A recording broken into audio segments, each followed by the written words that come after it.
Mire, hay veces que es difícil poner las cosas en perspectiva.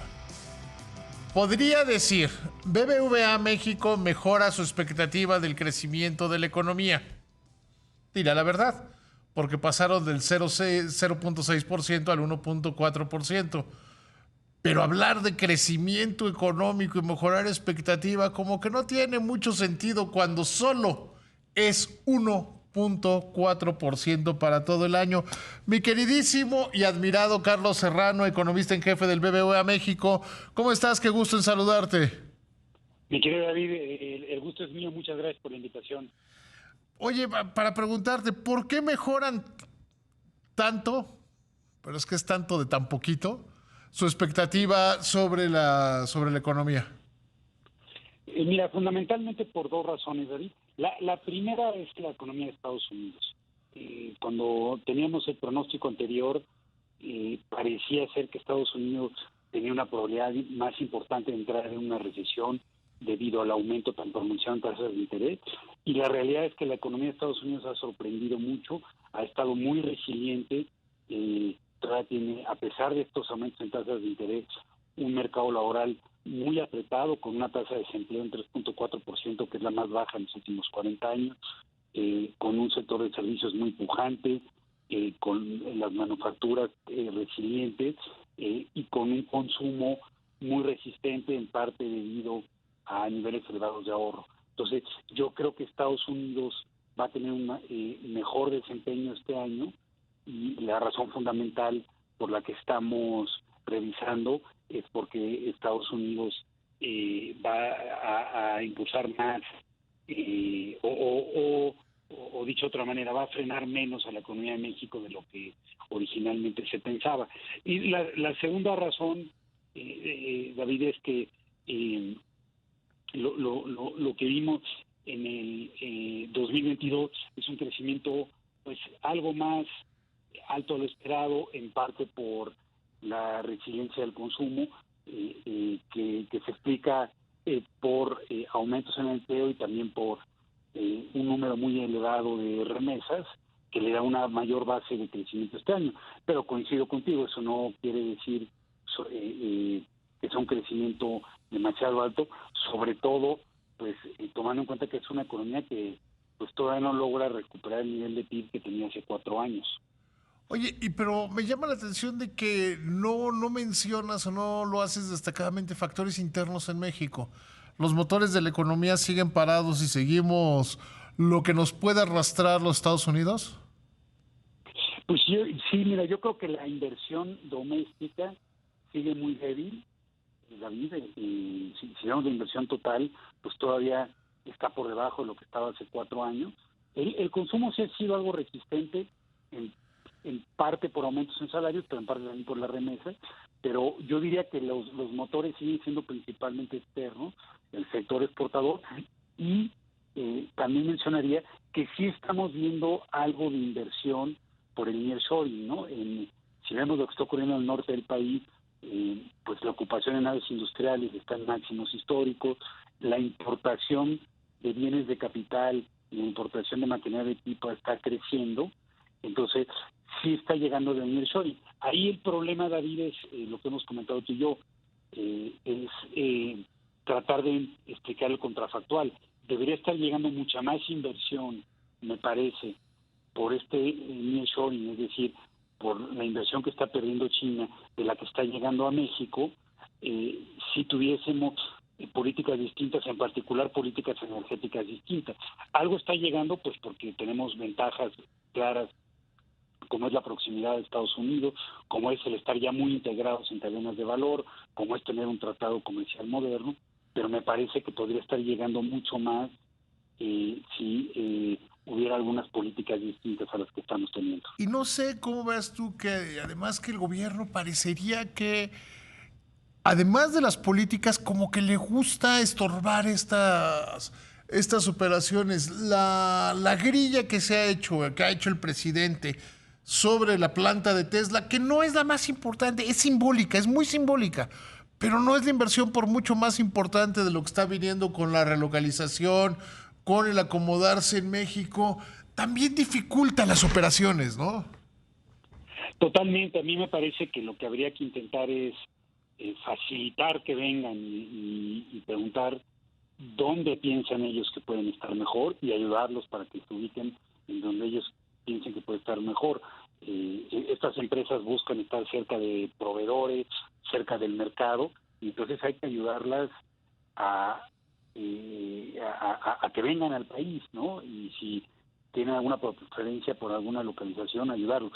Es correcto, me parece, el objetivo de que otras partes del país, y no solamente el norte y el Bajío, se beneficien del nearshoring, pero eso no se hace, me parece, David, hablando con las empresas y empujándolas para ir a una dirección. Eso creo que se hace dotando al sur, sureste del país y centro, pues con infraestructura adecuada, con una oferta de gas adecuada, de agua adecuada, más que intentando empujar a las empresas a elegir una ubicación en particular, ¿no? Sí, o sea, a ver, Por este atractivo, ¿no? durante esta administración poco se ha hecho por crear infraestructura en el sur sureste del país y por capacitar Exactamente, a ¿no? la mano de obra. ¿Te acuerdas que el sexenio pasado había esta intención de hacer polos de desarrollo como los que le funcionaron muy bien en algunos lugares de Asia, específicamente en Vietnam, y que llegó este gobierno y los acabó?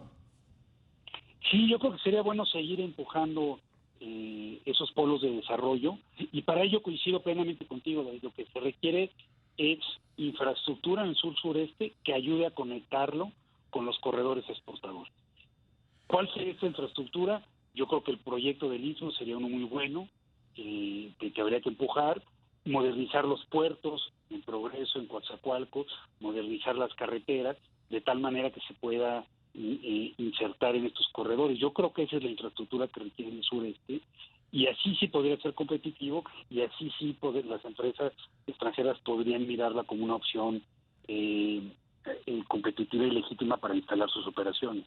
Porque si ves los datos del nearshoring, pues básicamente la mayoría están decidiendo llegar a Nuevo León y a todo, a Chihuahua, Coahuila, o sea, no se están generando nuevos polos de desarrollo con la relocalización, sino que los que ya están tomando posiciones ventajosas. Exactamente, los que están creciendo mucho, y esto pues aumenta las desigualdades regionales, pero hay que ver por qué están creciendo mucho porque ofrecen condiciones atractivas. No solamente es la proximidad geográfica, también es que tienen la infraestructura de exportación adecuada, también es que tienen climas de inversión que ayudan, que tienen manos de obra muy capacitada. Entonces, esas condiciones son las que me parece hay que intentar replicar en otras regiones del país. Pues a mí sí me deja con ese sabor raro de boca de pensar en que pues, vamos a crecer, si bien nos va, como dirían ustedes, 1.2% durante este año, con lo cual seguiremos por abajo del nivel de la economía que teníamos el sexenio pasado. Correcto, eso es el tema, ¿no? Que todavía tenemos una economía que está por debajo de la que había en el sexenio pasado y por debajo de la tendencia, si hubiéramos crecido esa tendencia. Y me parece que la razón fundamental, David, es que estamos viendo este bajo dinamismo en la inversión total, y segundo, pues que tenemos otra vez, como lo estaba señalando, pues un país que crece a distintas velocidades y una parte del país está pudiendo aprovechar bien este nearshoring y potenciando su capacidad exportadora, pero una se está rezagando todavía más, y eso creo que es lamentable y habría que trabajar para revertir ese rezago que está teniendo una parte muy significativa del país y que explica estos crecimientos nulos que hemos visto, ¿no? Sí, o sea, porque si pensamos en el sur sureste, simple y sencillamente no tiene la capacidad. Sí, por ejemplo, decidiera Tesla ponerse en el sur sureste, pues sería mucho más caro porque no hay infraestructura, no hay comunicaciones y no hay personal adecuado, aunque sobre el agua. Exacto, sobre el agua, exacto, pero no hay infraestructura, no hay la energía, no hay el gas natural, no hay el personal capacitado, y además no hay la infraestructura que le permitiría luego exportar esos autos de una manera eficiente. Con la infraestructura actual sería prohibitivamente caro hacerlo. Entonces, hoy el sur-sureste no está en condiciones de ofrecer a las empresas una opción viable para traerlas. Esta infraestructura de la que estamos hablando me parece que es la que podría lograrlo, ¿no? Esa es la infraestructura que realmente necesitaría el sur-sureste. Sí, porque, insisto, salvo el transísmico que va más allá en la declaración, no hay nada que vaya a cambiar la manera de desarrollarse la infraestructura en el sur-sureste, porque el Tren Maya tampoco tiene esas capacidades.